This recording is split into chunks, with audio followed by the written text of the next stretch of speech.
Perdoai-me, Senhor, meu pecado. Salmo 31. Um bom dia. Em nome do Pai, do Filho e do Espírito Santo. Amém. Recorramos sempre à poderosa intercessão de Maria Santíssima, nossa Mãe, e de São José, o Justo.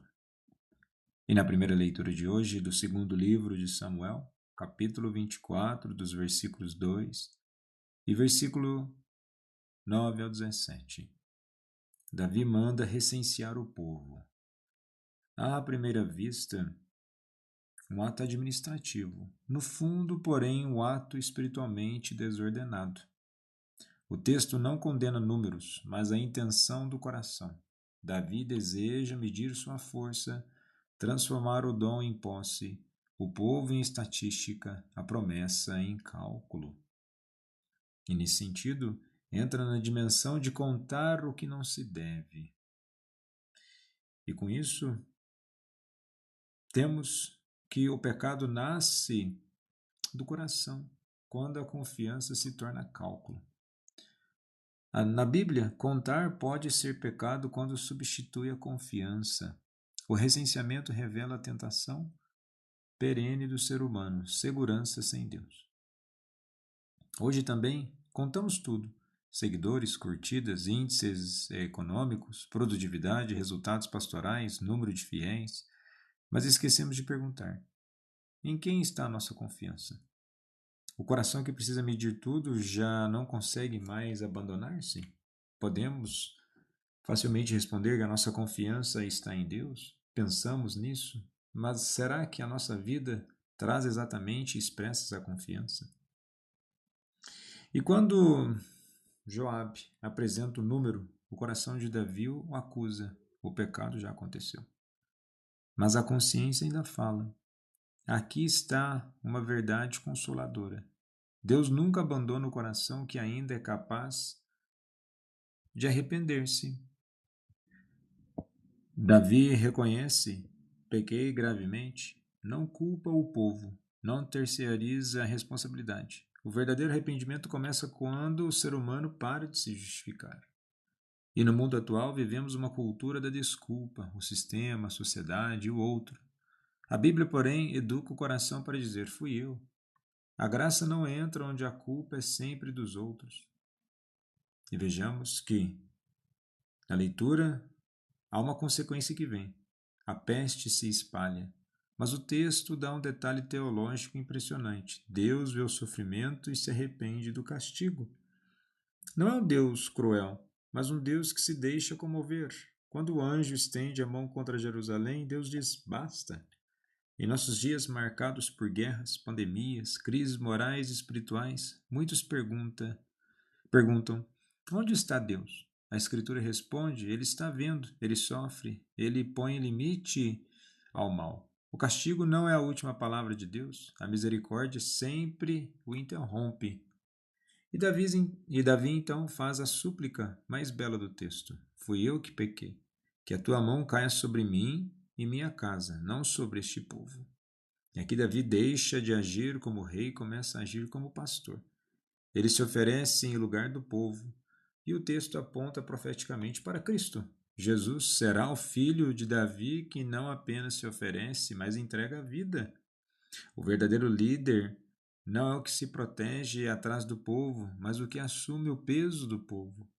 O bom pastor não conta ao rebanho para se engrandecer, mas se entrega para que o rebanho viva.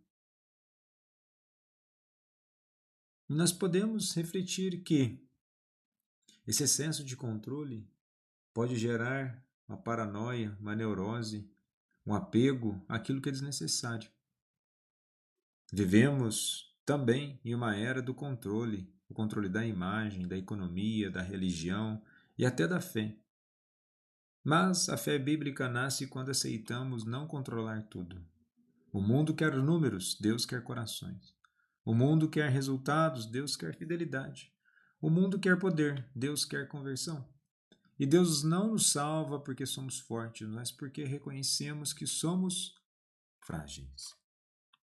E no Evangelho de hoje, em Marcos, capítulo 6, dos versículos 1 ao 6, Jesus retorna à sua pátria, Nazaré, E no Evangelho de Marcos, isso acontece logo após grandes sinais.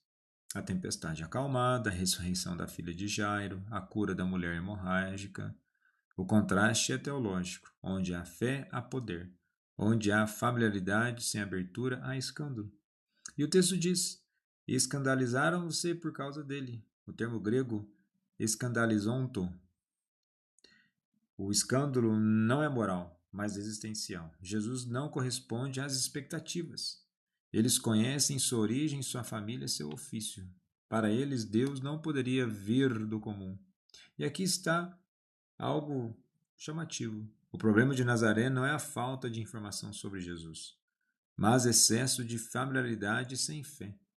O mistério não foi rejeitado por ser obscuro, mas por ser próximo demais.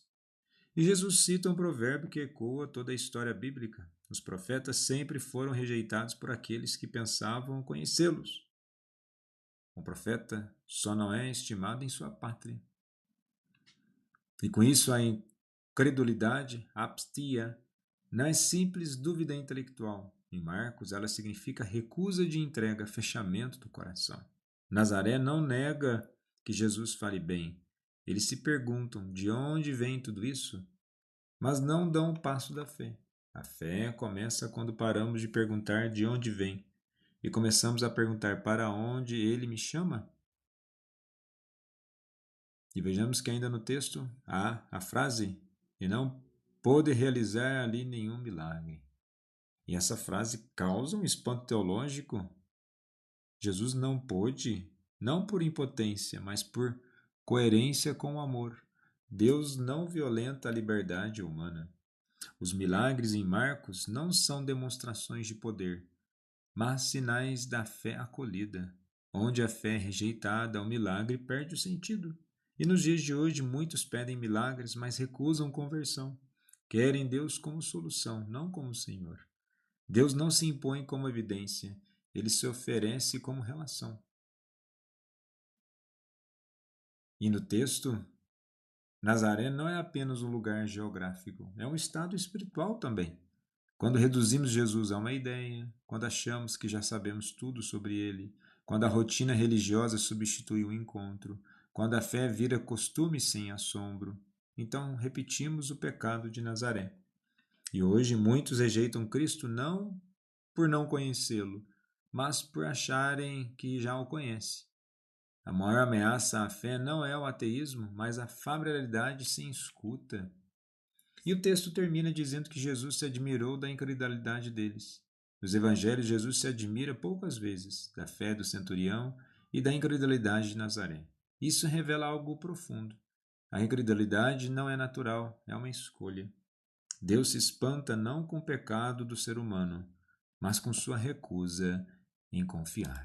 Jesus, manso e humilde de coração, fazei nosso coração semelhante ao vosso.